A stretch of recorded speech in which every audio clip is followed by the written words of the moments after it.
What's happening? Welcome back. I'm Adrian and this is What the Pun. Last week we did an updated video on the current Volkswagen ID3 range. For those of you that's checked out the video, hope you enjoyed it. For those that's missed out, there's a link up here for you to catch up.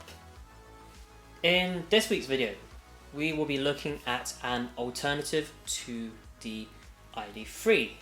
So if you're on the market looking for something that looks a bit sportier than the ID3, maybe a bit of a head turner, looking for very similar performance and range as an ID3, but you're looking to spend maybe a little bit less than what you would have to pay for with an ID3. Well, the answer to that is basically the Cupra Born, which is basically an ID3 but had a bit of a makeover in terms of interior and the exterior.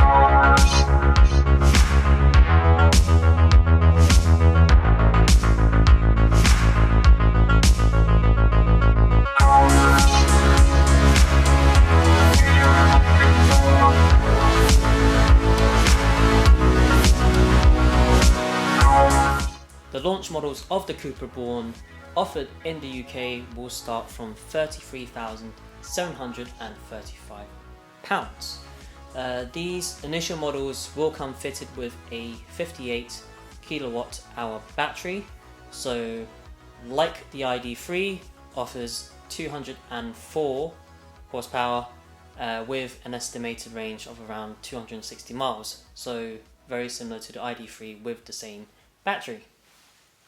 Later in the year there will be other models offered, such as the 45 kilowatt hour battery with 150 horsepower and also a 77 kilowatt hour battery with 231 horsepower with e-boost.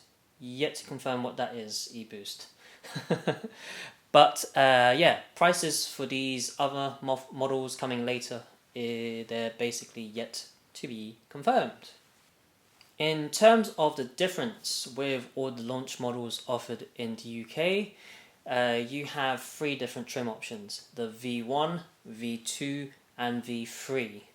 The V1 starts at £33,735, comes as standard with 18-inch Cyclone alloy wheels, LED headlights and tail lights, 12-inch navigation system, 5.3-inch digital cockpit, wireless full-link smartphone integration, front sports bucket seat in black sequoia yarn. I think I pronounced that right.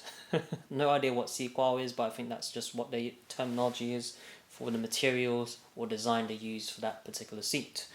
Heated leather multifunction steering wheel, and also a rear view camera and adaptive cruise control.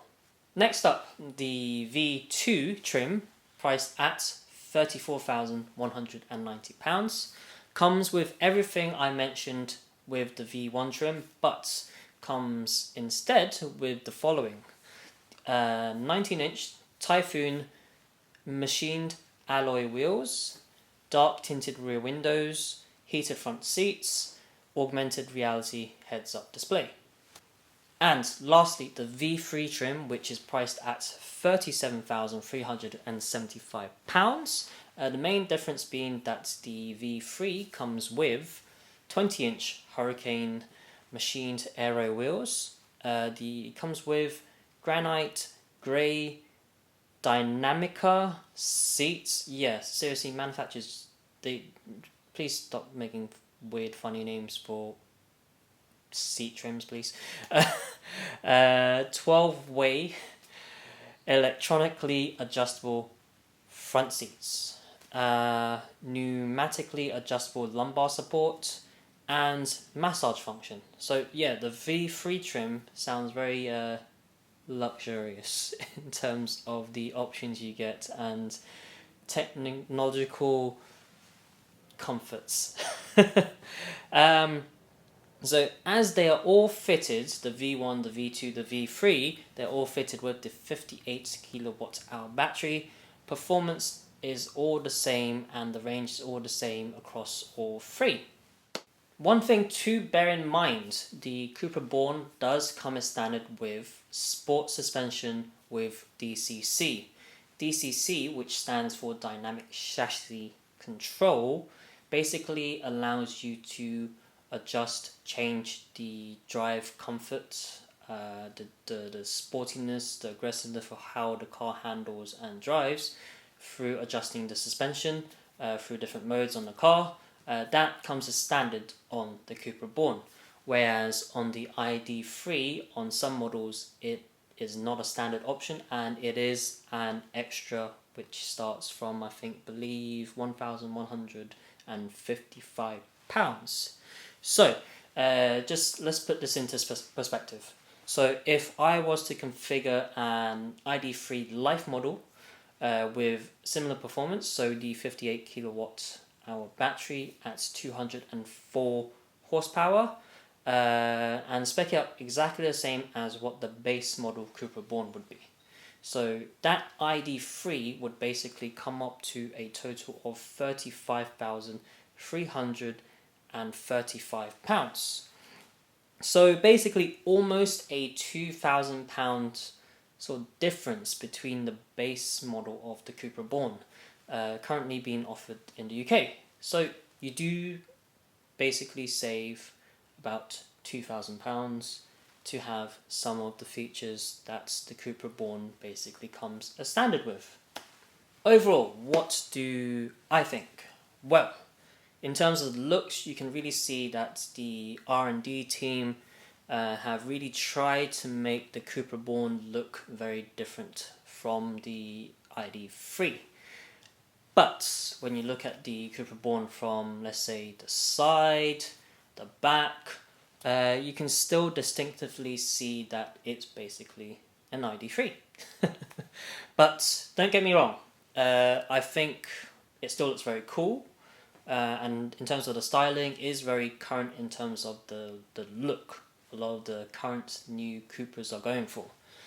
So to me, in terms of what Cupra have done with the ID3 or this design, it kind of gives me an insight, a preview or vision basically of what Volkswagen can potentially do if they want to sprinkle a little bit of the GTI flavour on the ID3.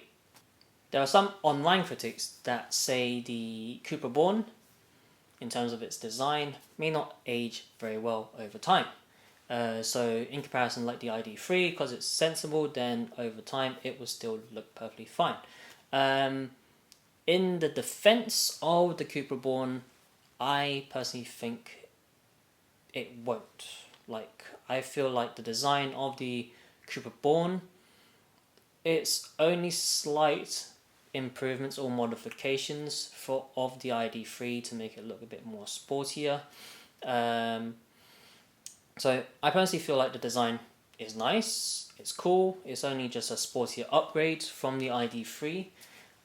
In terms of like cars, I feel like that don't age very well. The formula usually is that if they try to be a bit too modern, futuristic, ahead of its time, then usually I feel like those designs tend to not age well. So for example, like the BMW i8 looks very cool, futuristic when it first came out, but now, if you look at it now, I kind of feel like it's maybe not as cool and cool as it did back when it first came out. So in my opinion, the i8 has aged terribly in terms of design in such a short space of time.